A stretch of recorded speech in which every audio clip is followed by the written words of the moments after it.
Hello friends, welcome to KHR rocking updates. Telangana EAMCET వాళ్ళకి counselling సంబంధించి ఒక ముఖ్యమైన అప్డేట్ అయితే రావడం అయితే జరిగింది.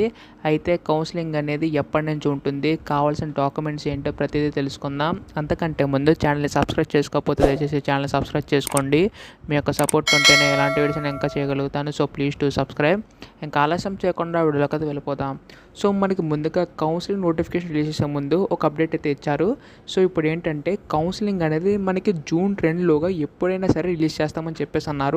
అండ్ అలాగే మనకి ఎప్పుడు అనౌన్స్ చేస్తారో కూడా చెప్పారు. సో కౌన్సిలింగ్ అనేది మనకి రేపు అఫీషియల్గా అయితే అనౌన్స్ చేస్తామని చెప్పేసి అన్నారు. అఫీషియల్ డేట్స్ అన్నీ కూడా ఎప్పటి నుంచి ఎప్పటి వరకు ఉంటాయి, ఈసెట్, పాలిసెట్, ఎంసెట్ సంబంధించిన ప్రతి డేట్స్ కూడా రేపైతే ఇన్ఫామ్ చేస్తామని చెప్పేసి అన్నారు. అంటే రిలీజ్ చేస్తామని చెప్పేసి అన్నారు. సో మనకి కౌన్సిలింగ్ నోటిఫికేషన్ అనేది జూన్ 2లోకి అయితే రిలీజ్ చేస్తామని చెప్పేసి అన్నారు. సో వన్స్ నోటిఫికేషన్ రిలీజ్ అయిన తర్వాత అఫీషియల్ డేట్స్ అయితే వస్తాయి. సో డేట్స్ అన్నీ కూడా మీకు ముందుగానే ఒక వీడియో చేశాను. సో మనకి జోసా కౌన్సిలింగ్ అయిన తర్వాత మాత్రమే మనకి ఇక్కడ కౌన్సిలింగ్ అయితే స్టార్ట్ చేస్తామని చెప్పేసి అన్నారు.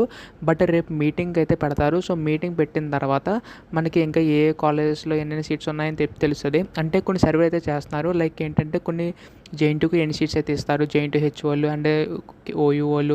సో ఇలా కొన్ని కాలేజెస్ అయితే తీసుకున్నారు. సో వాళ్ళు ఇంకా సీట్స్ కన్ఫర్మేషన్ అయితే ఇవ్వాలి. అవి అయిపోయిన తర్వాత అప్పుడు నోటిఫికేషన్ అంతా కూడా రిలీజ్ చేస్తారు. అప్పటిదాకా మనకు కొద్దిగా టైం అయితే ఉంది. సో టైం పట్టే ఛాన్సెస్ ఉంది కాబట్టి రేపు మొత్తం కూడా మీటింగ్లో చెప్తారు. సో వన్స్ నోటిఫికేషన్ సంబంధించి అప్డేట్ రాగానే మీకు అయితే వెంటనే అప్డేట్ చేస్తాను. సో నోటిఫికేషన్ అయితే జూన్ 2లోగా వస్తుందని చెప్పేసి అన్నారు. ఇది మాట ఫ్లాష్ అప్డేట్ అనమాట. సో డాక్యుమెంట్స్ ఇంకా ఎవరైనా రెడీ చేసుకోకపోతే రెడీ చేసుకోండి. నోటిఫికేషన్ రిలీజ్ చేసిన తర్వాత కౌన్సిలింగ్ స్టార్ట్ అయిన తర్వాత మళ్ళీ అప్లై చేద్దామంటే మాత్రం చాలా ఇబ్బంది అయిపోతుంది.